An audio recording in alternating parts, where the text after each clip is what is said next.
So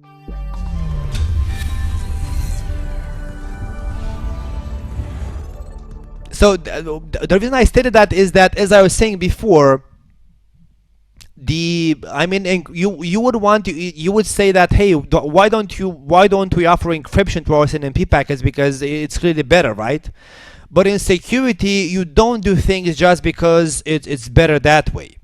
You do things because you want to protect against specific attacks, against specific vulnerabilities, and you want to protect specific assets against those vulnerabilities.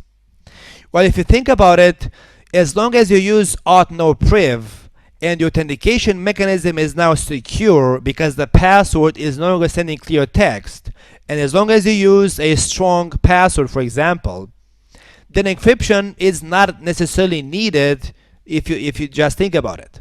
So it's only if the auth no priv has certain vulnerabilities or flaws, then you would want to use auth priv, which is clearly better from a security point of view because it also offers encryption. But remember, as I was saying, that in security you don't do things the best way, like you don't implement, like if you take a protocol, you don't put something in the network and you configure that protocol to be as secure as possible just because it's better that way. You do it only if you have to do it because you want to lower down your risk level. Because otherwise, putting something complicating the network configuration adds actually, in the end, much more adds possible other problems, because maybe your support team is not able to manage, monitor, investigate, and troubleshoot such configurations because they don't have the knowledge to support SNMP version 3 encryption and whatever, for example. So from the configuration steps point of view, you're going to first define a group of users and the security level. That's going to be done via the SNMP server group command, then the group name, you specify version 3, and then the security level, one of the 3 options we were speaking before. Then you configure the username, the user to be used for authentication between the manager and the agent, and you associate it with the group that you have previously configured. Because the authentication between the server and the agent is being done based on username password, not based on groups. So then you say SNMP server user, the username, you associate it with the previously configured group name, you say version 3, and then based on the security level defined at the group level, you would have to configure either the authentication part, the encryption part, or none of them. So it depends. So the group is being used to define the security level of users associated with the group, and then at the user level you associate the user with the group and you define the authentication and encryption algorithms to match the security level of the group. So it's plain simple. And then lastly you define SNMP server by saying SNMP server host, the IP address of the SNMP server. You can optionally use the traps keyword, because if you don't use the traps keyword, then you're going to only be receiving SNMP get and set actions from the server, but no traps will be sent to the server. So you can optionally also choose to send traps to the server. You define the version 3, and then again you're gonna say, I want to speak with this server by using which security level and which username. So if you just take time to again look it up at the configuration, it's all gonna make sense. Why do you need the group? To define the security level. Why do you need the users? Because users are associated with the group, and at the user level you define the authentication and encryption algorithms. And then of course we have to also ultimately define the SNMP server manager, its version, and of course the security level and which username to be used. Why do you define the username at the SNMP server command? Because you may have multiple users configured on the router. So the router needs to know which of those users is to be used for that specific server. So just thinking about it, it just makes sense. Again, you don't have to memorize stuff around, just know how technology works and look at the command structure one time, and it's going to stick up with you if you try to understand logically if the configuration template is logical, doesn't make sense, doesn't map to the technology, let's say, requirements and steps and functionality. And yes, it does. And the last thing is going to be, of course, verification steps. So you verify the users and groups, show SNMP group, show SNMP user, and in the end you verify the configured SNMP servers via show SNMP host and or show SNMP sessions. What I'm going to be doing now to speed up time, to speed up the class and move on, I'm going to just go on, for example, router 2, as I was saying, configure router 2 to be the SNMP agent,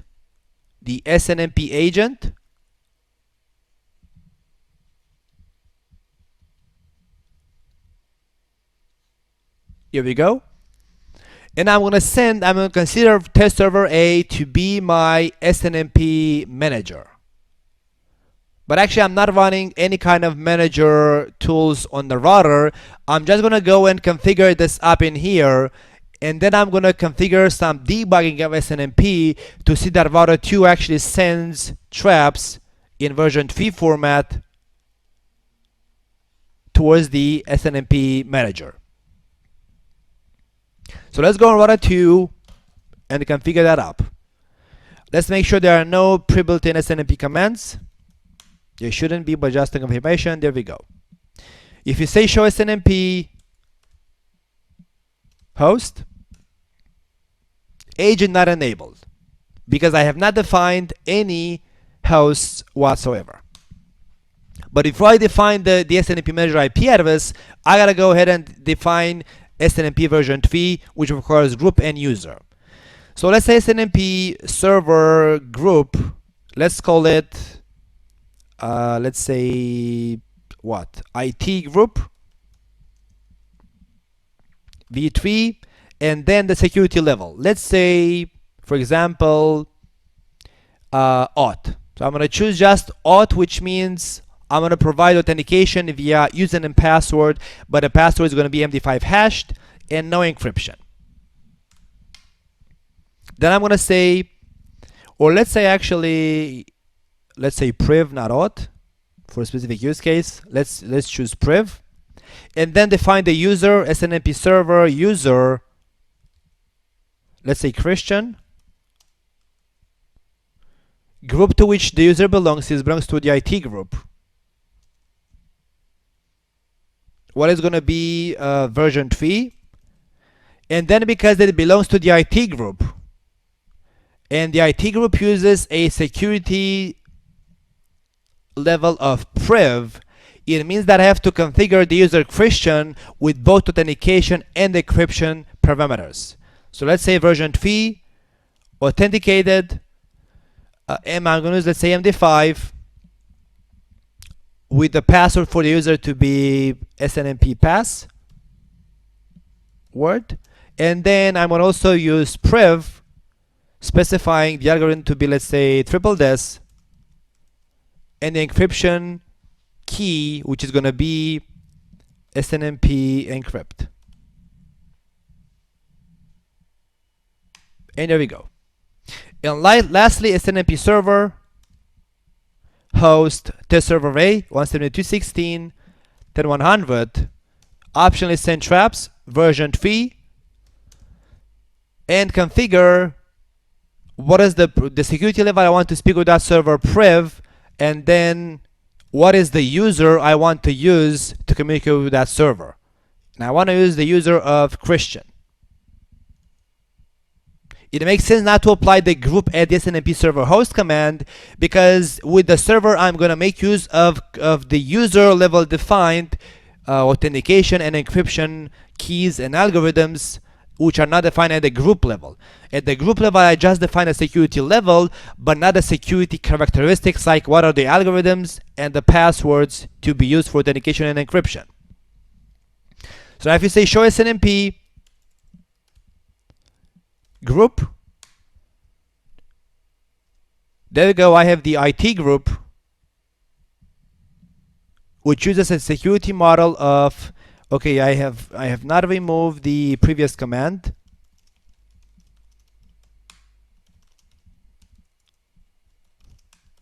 I'm not sure if this is expected as the design of the configuration or not.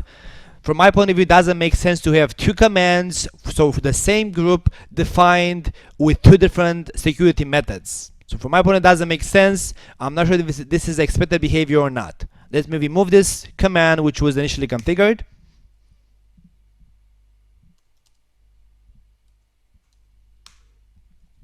And let's say show SNMP group again. And there we go. The IT group has a security level, security model of v3 priv, which means both authentication and encryption. Show SNMP.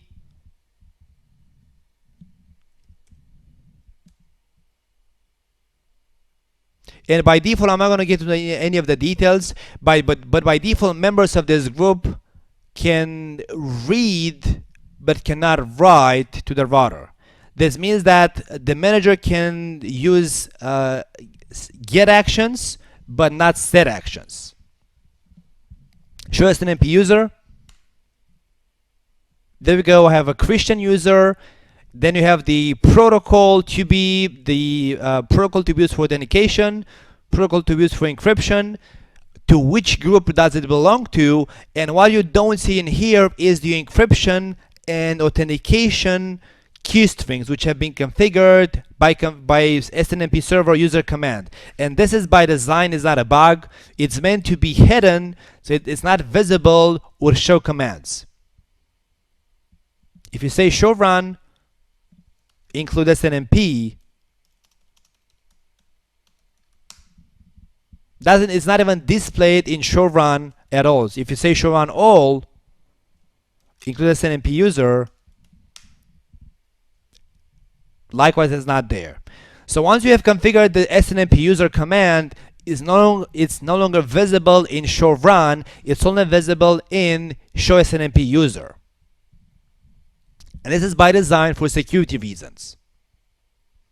Because likewise, you don't want that if somebody copies the configuration file from point A to point B, you don't want in that configuration file for this command to show up in clear text. Because at that point, all of the efforts of SNMPv3 are in vain, because if somebody grabs their hands on the configuration file, then you're going to see both the encryption and authentication algorithm and the keys, and then all of this, added security features for nothing.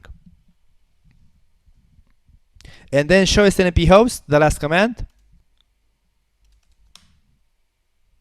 And there we go. I'm using that SNMP server, and for traps I'm using UDP port 162, and I'm going to speak with the server by using the username of Christian, which is using a security model of version 3 priv, which means both authentication and encryption.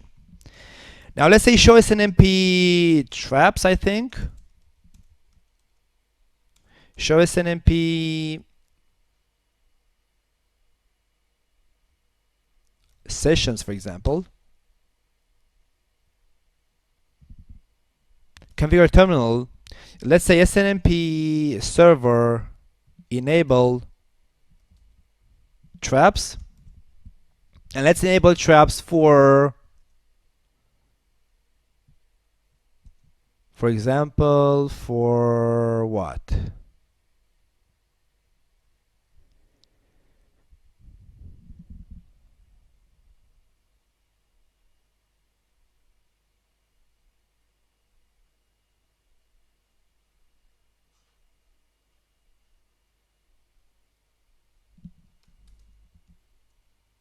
SNMP link up, link down.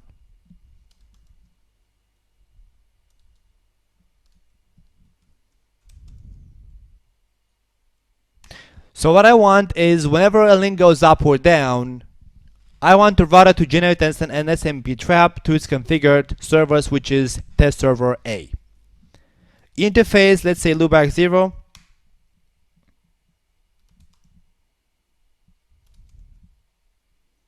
SNMP trap, link status.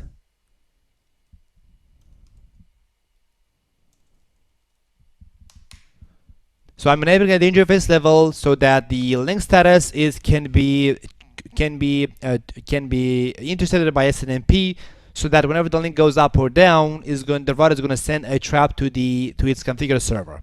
Let's say debug SNMP now. to confirm that I'm going to send SNMP traps to the server. Debug SNMP packets. Let's make sure I have debugging enabled at the console, show logging.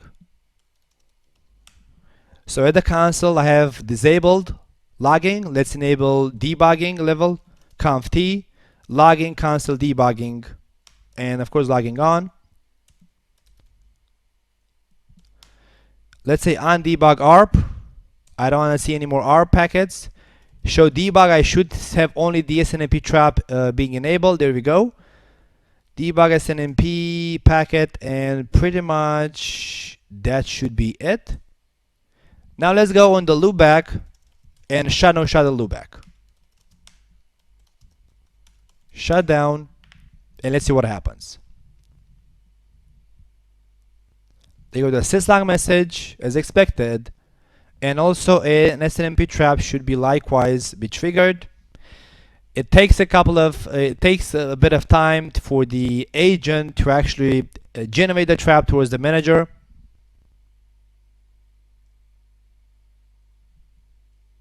Show SNMP.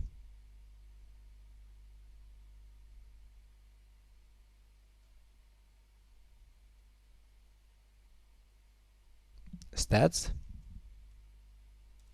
Not OID.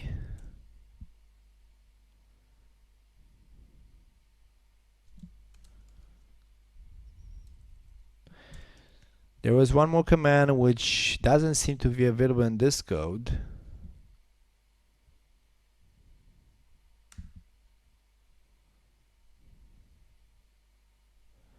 So I have sent 0 packets to the SNMP manager.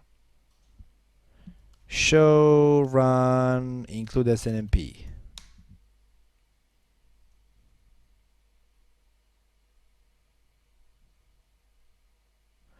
Let's shut down another link. Let's shut down gig01. Maybe the loopback being shut down doesn't trigger anything. SNMP trap link status, and let's say shut down.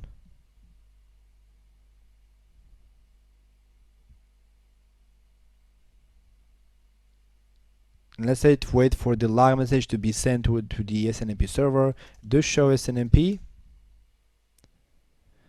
It says 0 packets sent, 0 dropped.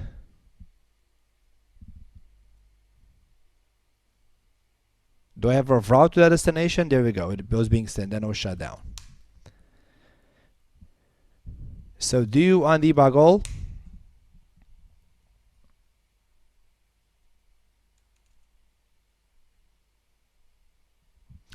I remember I had the same problem in the CCNA security bootcamp. It says SNMP version 2 trap, because actually this is only a debug output. If you do a packet capture, it's going to be an SNMPv3. Because actually SNMPv3 didn't change how trap worked, so I'm still going to use the same format of v2.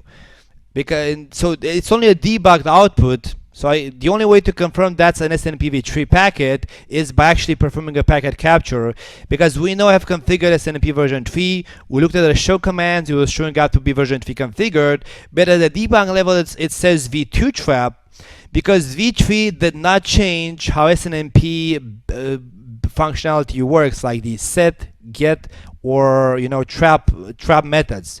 It just added security features. So probably it's just a leftover from CISCO, that as long as you send traps at the debug level, it's going to show up as a v2 trap, not as a v3 trap, because v3 didn't bring any changes to the trap mechanism which is built in SNMP. Either way, we see it has worked, and there we go. So like if you say show SNMP, then you should see now statistics that I sent 4 packets. Okay.